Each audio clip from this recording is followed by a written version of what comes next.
Alors il y a 12 ans, Épée a inventé la diplomatie d'entreprise. La diplomatie d'entreprise, c'est une discipline, on pourrait même dire un art, qui consiste à réunir les compétences dont ont besoin les entreprises pour réussir leur développement à l'international. C'est la réunion des spécialistes de l'intelligence stratégique et des spécialistes des réseaux, combinés. Pendant de longues années, ces compétences ont été dispersées, pratiquées plus ou moins par les entreprises. Et nous avons entrepris de réunir l'intelligence stratégique, qui est vraiment la compréhension des environnements, et la capacité à créer des réseaux de confiance dans les pays où il faut intervenir.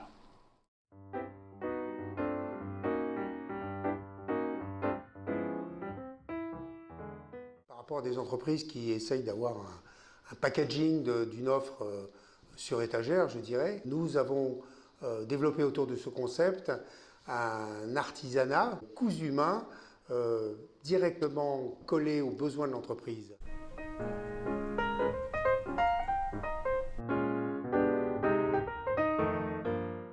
Alors chez Épée, nous avons une idée très précise de l'ingénierie de construction des réseaux que nous devons mettre à la disposition de nos clients. Cette méthode, elle repose sur 2 maîtres mots. La confiance, tout d'abord, qui est indispensable pour créer des réseaux durables et pérennes, et puis bien sûr la puissance, qui est seule en mesure de pouvoir donner ce pouvoir d'influence dont nos clients vont avoir besoin.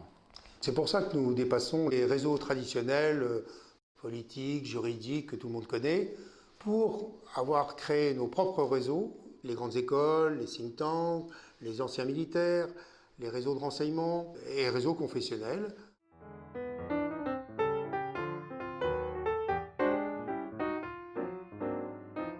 Nous considérons que nos clients n'ont pas besoin d'un partenaire ou d'un conseil, mais besoin véritablement d'un allié qui va au front avec eux, qui fait de leur cause notre cause, qui fait de leur problème notre problème. Notre passé militaire nous met assez à l'aise avec ce type de problématique. Nous avons naturellement, je dirais, un positionnement en gestion de crise pour nos entreprises. Cette expérience, elle a été acquise sur de nombreux territoires, de l'Irak au Kosovo, en passant par la Côte d'Ivoire, la Centrafrique ou le Tchad. Elle est aussi génératrice d'ailleurs de réseaux.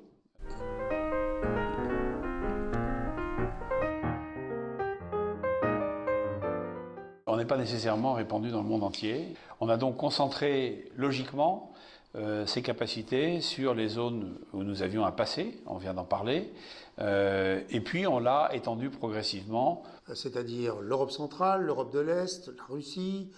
L'Europe occidentale aussi. L'Europe occidentale aussi, maintenant. L'Afrique francophone, bien sûr, le Sahel, et puis le Moyen-Orient, et l'Amérique centrale et l'Amérique du Sud.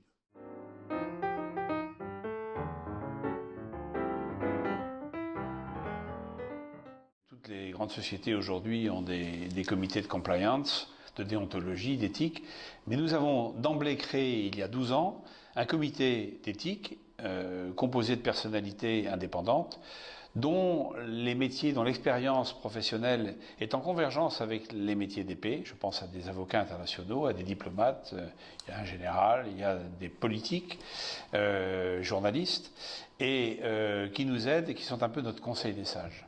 À ma connaissance, c'est la seule société qui peut se prévaloir d'avoir un comité éthique. Tous ces gens-là sont unis par le même patriotisme économique, tout en étant de sensibilités totalement différentes.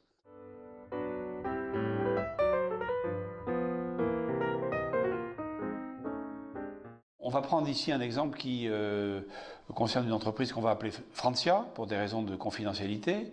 Mais le théâtre, c'est la Roumanie, où un de nos clients est confronté à une situation très difficile sur place, face à un de ses concurrents locaux, roumains, qui pratique une politique extrêmement agressive vis-à-vis de notre client, avec débauche de personnel, mais aussi des menaces physiques sur les cadres, avec des menaces aussi sur les familles, toutes sortes de procédés très, très agressifs. Et donc notre client nous demande d'intervenir, sachant qu'il a commencé un peu à identifier lui-même le départ de ces problèmes en Roumanie.